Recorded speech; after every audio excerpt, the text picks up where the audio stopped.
Bonjour, aujourd'hui je vais vous parler de notre premier projet qu'on va faire en cours, au deuxième cours, le paysage abstrait. Bon, je vous montre cette image-là parce que c'est ma peinture, elle n'est pas terminée, mais un peu l'idée du paysage abstrait, ben ça peut correspondre à ça ici, là. Alors c'est de la couleur, c'est du mouvement, il y a de la texture, alors c'est ça. Donc, moi, je travaille beaucoup avec la texture. Paysage abstrait, c'est vraiment mon identité, là. Je fais autre chose, mais c'est sûr que ça vient souligner le thème central là, que j'ai fait depuis longtemps. Bon, ok. Cela étant dit, je vais vous montrer des images. Je vais vous expliquer un peu. En fait, le paysage abstrait, je ne vais pas m'étendre trop longtemps sur le sujet parce que ce que je vais faire, c'est que je vais peut-être vous envoyer un petit document ou peut-être un petit paragraphe ou une petite vidéo parlant du paysage abstrait. Je pourrais vous envoyer une artiste qui fait du paysage abstrait beaucoup. Je vais vous envoyer ce lien-là. Je vais vous envoyer aussi le lien de Lewis Noble, que j'aime bien, que je viens de découvrir, qui fait des papiers à peu près dans le sens que moi j'ai fait, mais il adapte au paysage abstrait, il fait du découpage avec ça, du collage avec ça, c'est vraiment beau, avec de l'acrylique aussi. Donc, nous autres, on va faire du collage, puis on va mettre un peu de papier de soie. Moi, quand je vais prendre des idées chez d'autres artistes, j'essaie toujours d'alimenter ça avec d'autres idées des miennes pour qu'on fasse un mélange. Alors, il y a de la pellicule de plastique. Vous savez, ce qu'on a, le plastique qu'on a qui retrouve les toiles, là, ça sert bien là, pour faire des empreintes. Par exemple, je peux vous montrer celle qui en fait beaucoup ici, c'est Maxine Masterfield. C'est un livre qui est très rare. Elle doit être assez âgée parce que c'est pas un livre qui est récent, ça.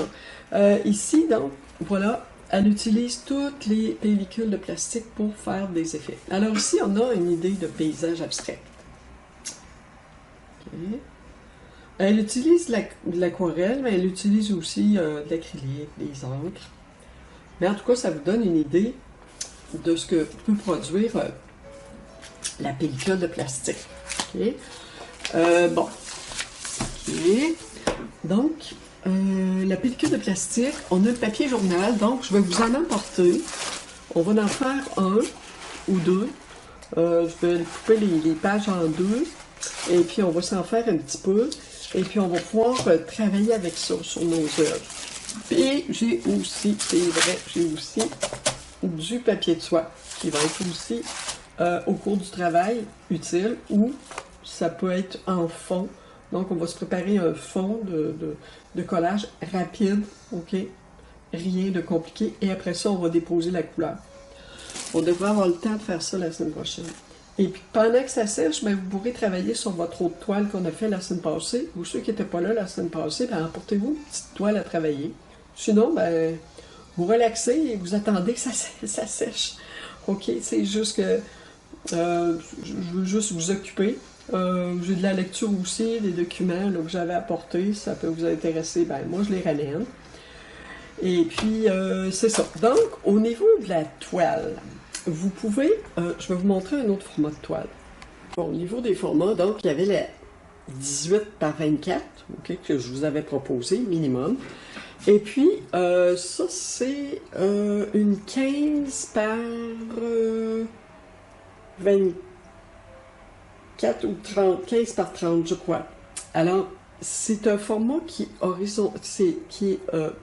peu plus panoramique, là, plus horizontal, et qui peut être intéressant pour un paysage. Ok, donc si ça vous tente, vous pouvez procurer une toile comme ça. Vous savez que vous pouvez aller au village des voleurs. Si jamais vous voulez pas trop payer cher pour votre toile, des fois vous pouvez en avoir des intéressantes. Mais il peut y en avoir en spécial aussi. Vous en auriez peut-être chez Omer de Serre. Regardez ce qui est en spécial dans les toiles. Promenez-vous un peu. Sinon, vous prenez votre parce qu'on va avoir l'occasion d'en faire d'autres paysages, ok, d'autres œuvres. Alors, vous pourrez prendre le format 18-24. Voilà. Donc, quand on parle de paysage abstrait, c'est rien de compliqué, c'est qu'il faut simplifier toutes les formes. Vous savez, on a fait un petit peu de dessin avec le cerveau droit au premier cours. Je vous avais dit simplifier vos formes. On n'était pas dans le paysage, mais c'est ce qu'il faut faire en fait. C'est ce que vous avez fait comme expérience. On peut le refaire encore. Je vais vous faire pratiquer ça encore. Vous aurez d'autres occasions de pratiquer. Dessin cerveau droit. Alors voilà. Donc, si on regarde le livre j'ai beaucoup de livres, donc c'est toutes des lectures que je vous suggère si vous voulez. Il y en a qui ont fait venir ce livre-là. Rolina Van Vliet, c'est bon, la peinture abstraite, idées, projets et techniques. Elle est très intéressante. Le livre est en français. Vous pouvez le commander à la bibliothèque La Liberté, ils vont vous le faire venir. Bon, ici, abstraction à partir d'un paysage. OK? Donc, elle, ce qu'elle propose, c'est de s'inspirer d'une image d'un paysage, ok, et bon, on a fait un peu la forme des nuages, résumé, la ligne d'horizon, le sol, et on peut dire qu'il y a quand même ce qui caractérise le paysage abstrait, l'abstrait en tant que paysage, c'est l'horizontalité souvent. L'horizontalité, ou même si c'est vertical, on a quand même l'idée d'un paysage, mais à la verticale. Donc, ça peut être quelque chose qui inspire une certaine profondeur. Ici, on a vraiment une sensation de stabilité, ce qui fait qu'on a des plans de couleurs assez larges, et plus en avant, plus large, plus grand en avant, et ça ratisse à mesure qu'on s'en va vers le fond. OK? Petit nuage, gros nuage, donc on a une pression d'une atmosphère. Donc, ce qui caractérise le paysage abstrait, c'est ça, c'est qu'on a une certaine impression de stabilité. Donc, ce qu'elle suggère, c'est même de commencer un paysage, résumer les formes à partir d'une image, d'une photo ou de votre mémoire, et puis on fait pivoter la toile de 90 degrés. OK? Et puis, on peut donc réenvisager, OK, notre peinture, notre composition à partir de ça. Ça peut être une façon d'utiliser l'idée du paysage là, dans l'abstraction. Okay? Bon, après ça, ce que je voulais vous montrer, c'est que, regardez ici, on a une horizon haute, OK? Puis on a ici une horizon qui est basse. Donc, c'est une composition horizon basse, composition horizon haute. OK? Donc, ici, on a vraiment une partie de la toile en jaune. C'est une grande partie, c'est au moins les 2/3, même un petit peu plus. Et cette petite partie-là, ben, on voit qu'on peut discerner un peu des petites architectures au loin. Et le ciel ici, l'atmosphère ici. Okay? Donc, c'est l'idée du paysage ici. Donc, la base est stable, horizontale. Ici, même chose. On a des plans de couleurs. C'est encore plus abstrait que ce que je viens de vous montrer avant. On a des plans de couleurs. On a une horizon qui est un petit peu plus basse. Disons qu'elle est à peu près à la moitié. Mais j'en ai vu des plus basses que ça. Parce que c'est certain d'en avoir un exemple. Là. Ça, c'est encore une horizon haute, mais à la verticale, voyez-vous, ça aussi, ça rappelle le paysage, OK? Ça fait écho au paysage. Bon. Ça, c'est beau. Ah oui, c'est ça que je voulais vous montrer aussi. Les personnes qui ont un format horizontal, donc 15 par 30, ça pourrait être une belle idée pour un paysage abstrait aussi, là. Donc ici, c'est semi-abstrait, je dirais. On ne sait pas trop. Ça a l'air de rivage, ça a l'air de l'eau. Ici, on aperçoit un genre de coucher de soleil. OK? Le ciel en mouvement. OK? Donc ça peut être intéressant comme format. C'est pour ça que je voulais vous montrer ça. Et je voulais vous montrer, bon, moi j'ai fait photocopier cette image-là pour chacun de vous. Donc c'est une image, c'est paysage abstrait. Lui, il est très intéressant. Masterclass Water Media, donc il travaille l'acrylique et l'aquarelle. Il s'appelle Edward Betts, le monsieur. Il est très, très, très intéressant. Ici, voyez-vous, il a conçu, réalisé 2 dessins. Un dessin un peu plus réaliste parce qu'il se trouvait sur place à l'extérieur, et il a simplifié les formes. Okay, ça devient des grands traits noirs, des taches, ok, c'est résumé. Ok, alors ici, on en vient à une composition ici de paysage abstrait. Ici, bon, ça peut faire penser à un arbre, un peu, des branches, mais on n'est pas certain. C'est vrai que si on regarde ça, on a l'impression de rocher, mais ce sont des formes tout simplement résumées. Okay.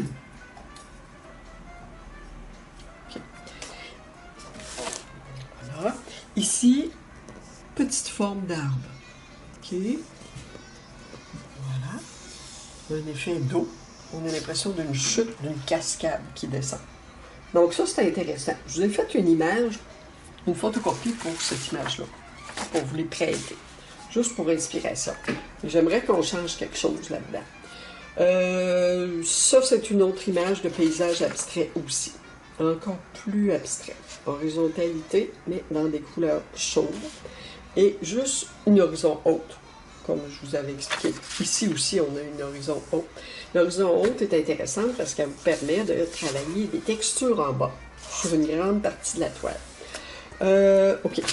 Là, j'avais des images d'inspiration. Bon, si on parle d'un paysage, bon, il y a un monsieur ici qui fait une démonstration d'un paysage à l'acrylique. OK, donc ça, c'est la photo. Et donc, on a quelque chose qui est un peu plus, là, qui tient un peu plus de la réalité. OK, qui est plus traditionnel. Donc, ça, c'est un paysage traditionnel. Ça, c'est un paysage traditionnel aussi, mais très intéressant au niveau de la composition. Moi, j'aime bien cette partie-là ici, qui peut être travaillée. On peut introduire des textures dans cette partie-là aussi, là, qui peut être intéressante, ou dans ces parties-là aussi, qui peuvent être intéressantes. Moi, je vous propose qu'on fasse le projet ensemble le plus possible, en même temps. On va le travailler ensemble, puis on va prendre un modèle, ou je vais en parler avec vous. Si vous voulez prendre un modèle différent, bien, vous pouvez prendre un modèle différent chacun, mais souvent, ce qui arrive, en tout cas, moi, je vous suggérerais en premier, on peut refaire un autre projet de paysage abstrait. Là, ça peut être une pratique, notre toile qu'on va avoir là, au cours la semaine prochaine. Donc, on pourrait faire le même projet tout le monde. Je vous montre une technique, puis après ça, vous pourrez en reprendre une autre. Là, c'est rapide à faire. Vous pouvez en reprendre une autre, et puis refaire un autre paysage abstrait. OK? On va regarder ça ensemble. Ici, encore, l'étendue. OK? Effet d'eau. Pas nécessairement faire de l'eau. Un ciel, donc c'est de la couleur. C'est des plans de couleurs qu'on peut mettre. Là, c'est pâle, mais on peut mettre de la couleur, l'intensifier, lui donner du caractère, beaucoup de contraste. Regardez comme ici, là, on a un paysage abstrait qui est très contrasté. Les couleurs sont très vives, moi j'adore. La ligne d'horizon est ici. Violet, violet, rouge, orangé, le bleu, les jaunes, mouvement vers le haut du ciel. Donc ça, c'est très, très intéressant. Donc, moi, je vous suggérerais qu'on fasse une pratique. Une pratique, donc, vous pouvez prendre votre toile de 18 par 24. Tout le monde en avait une déjà, là. On peut prendre cette toile-là lundi, puis on va travailler ce modèle-là. OK? Sans copier, on va s'en inspirer, mais vous allez voir, on va le faire ensemble. Normalement, ça devrait marcher. OK? Bon. OK. Bon, ça, c'est dit. Ça, c'est fait. Il y a autre chose que je voulais vous parler un petit peu. Donc, ça, c'est votre... un petit moment. OK. Donc, ça, c'est la couleur... Le document que je vous avais passé au cours. OK. Cette semaine, là, je vous ai passé ça. La couleur pure en tant que valeur. Donc, c'est important de comprendre en peinture que chaque couleur correspond à une valeur de gris. C'est comme ça qu'on va donner des formes qui vont nous paraître plus ou moins éloignées, plus ou moins volumineuses, OK? Alors, ça serait bon que vous regardiez ça un petit peu. De toute façon, moi, c'est sûr qu'en cours, je vais vous l'expliquer, je vais vous en reparler. Vous n'êtes pas obligé d'apprendre ça tout par cœur. Je vous ai donné aussi un document sur la palette de base. Donc, c'est toutes les couleurs qui sont utiles. La palette que je vous ai donnée, elle est utile aussi. Donc, au niveau des couleurs, ben, au cours, je parlerai de l'utilité de certaines couleurs. Je vous en parle aussi à mesure. Parce que ce qui arrive, si je vous donne trop de matière en partant d'un coup, ben vous oubliez. Et puis, même, ça peut vous nuire en travaillant parce que vous oblitérez complètement ce côté spontané qu'il faut garder quand on fait de la peinture abstraite et semi-abstraite. Okay? Il faut que vous ayez du plaisir à faire ce que vous avez à faire en peinture. C'est très, très important. Bon, alors, ici, c'est Rolina Van Vliet. Vous savez, le livre que je vous ai parlé, là, je vous disais que vous pouvez faire venir ça de chez La Liberté, là. Je vous donnerai le titre à l'école. Il y en a beaucoup qui le connaissent déjà, ce livre-là, qui l'ont déjà même. Bon, alors, donc la composition avec Rolina. Elle explique. Composition focus. Donc, il faut placer un focus dans notre toile. Nous, avec le paysage abstrait, on verra à mesure qu'on va travailler. Je vous expliquerai au tableau un peu à quoi ça consiste. Actif-passif. Donc, on peut avoir... donc, dans notre toile, on peut avoir beaucoup de mouvements. Mais il ne faut pas que ce soit trop mouvementé partout. OK?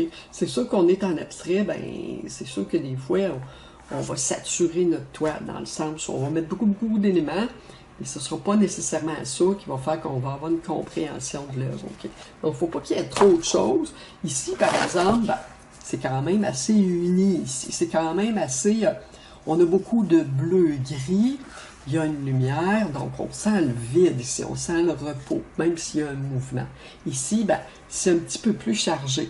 Mais c'est ça qui rend la composition intéressante, c'est parce qu'on peut se reposer en la regardant. C'est pas seulement de l'action qu'on a là. Donc, actif-passif est important dans la toile. Bon, plan de composition, bon, c'est ça. Donc, ça, je vous en reparlerai, là. Structure de travail, ça c'est beau, je vais en reparler.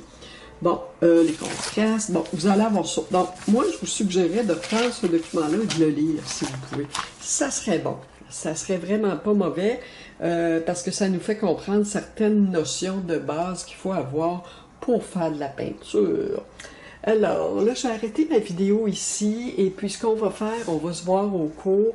Je vous avais parlé d'éléments anciens à mixer dans nos compositions, OK?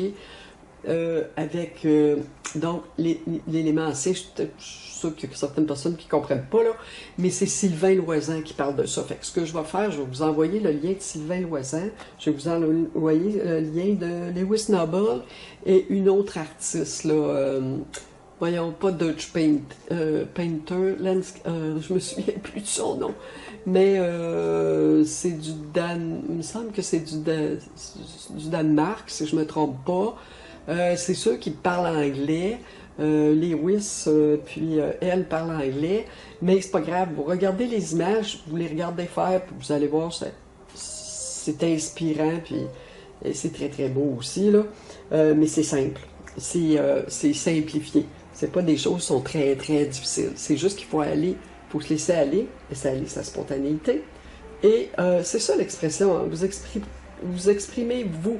C'est sûr que vous ne ferez pas les peintures que je vous montre, là, telles que vous les voyez, et vous ferez pas, faut pas vous copier les artistes non plus. Ben, c'est bon de les prendre comme pour une étude, là, comme j'en ai des fois qui me font dans les cours, là. Il y en a plusieurs qui font ça, puis même je l'ai fait faire par les élèves, des études d'une autre peinture pour apprendre comment on fait les tâches en peinture, comment on donne une impression de volume, à quoi sert le blanc, à quoi servent les couleurs terre, on les mélange avec d'autres couleurs, puis ça nous donne des masses, puis j'en ai ici, là. Le blanc me donne la lumière, le vide, le repos. Ici, les couleurs terre avec la texture, ben, ça fait penser à genre de petites montagnes, des arbres, juste la manière qu'on peint, des fois ça va suggérer des choses, la nature. Ici, on a le rivage, bon, ok, alors c'est ça, c'est que là, il faut essayer de se laisser aller, puis aller vers le beau. Qu'est-ce qu'on trouve beau, nous? Qu'est-ce qui nous inspire? C'est très important. Alors, je vais vous donner aussi le lien de mon Pinterest pour les paysages. Je pense que ça s'appelle paysage intérieur, quelque chose comme ça. Non, c'est... ouais, c'est ça. Paysage intérieur, paysage imaginaire. Je vais vous envoyer ces liens-là. Vous regarderez ça un petit peu. C'est juste que c'est beau. C'est beau à regarder, c'est inspirant, puis c'est important d'en regarder beaucoup aussi. Alors, on va se laisser là-dessus et On va se revoir lundi. Si vous avez des questions, ben, écrivez-moi. Sinon, ben, c'est sûr que moi, je vais vous écrire, je vais vous indiquer quoi apporter pour le cours. Bon, c'est à peu près les mêmes choses que d'habitude, là. Et puis, c'est ça. Gênez-vous pas si vous avez des questions. Je vous envoie des liens vidéo, tout ça. Vous allez pouvoir vous amuser. Vous regardez ce que vous avez le temps de regarder. Si vous n'avez pas le temps de regarder, eh bien, c'est pas plus grave que ça. Je ne serai pas fâché contre vous. OK? Donc, on se revoit. Merci et bonne fin de journée.